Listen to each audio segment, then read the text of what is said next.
So now he says, I'm calling my people to give an answer. And we've got to choose. Will we be like that people who was in that meeting and say, it's okay to call a Pocahontas? We be that people, amen, that will sit by and watch injustices and just keep our mouths quiet.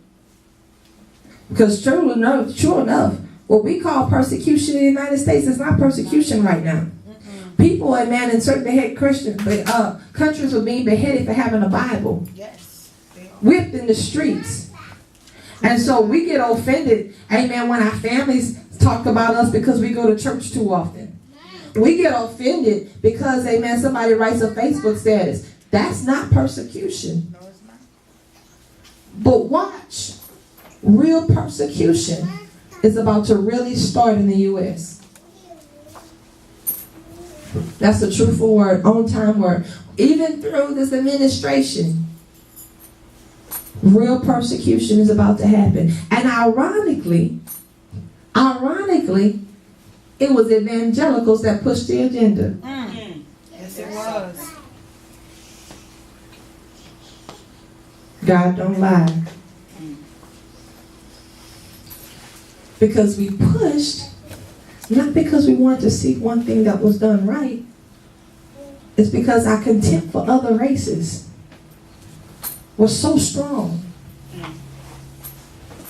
I hate toward our brothers and sisters. You see, God is exposing the heart of the church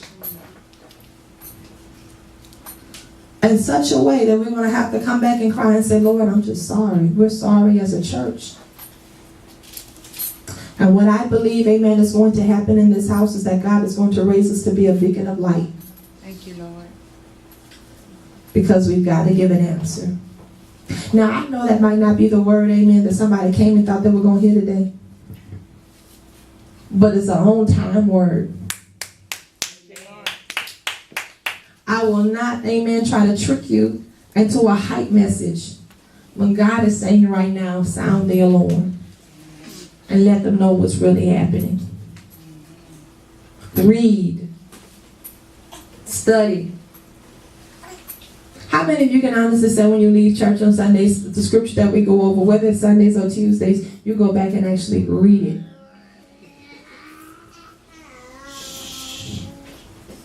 And I'm not saying that to be funny. See, your perspective of the Bible, while I'm here to help shape in some ways, amen, your learning and help, amen, to feed the groaning. When you study, God will give you a revelation. And when you're not studying, you're probably only going to remember less than 10% of what I said anyway. That's why when I preach it like a year later, 2 years later, and I ask the question, I'm like, because you didn't retain it anyway. So if you're only going to retain less than 10% in a sermon on any given Sunday or any given Tuesday, that means you need to get this stuff in for yourself. That's right. I'm not fussing. Just saying. And I hope the next time I ask that question, we will have at least one person that's going to raise their hand and say, I studied for myself.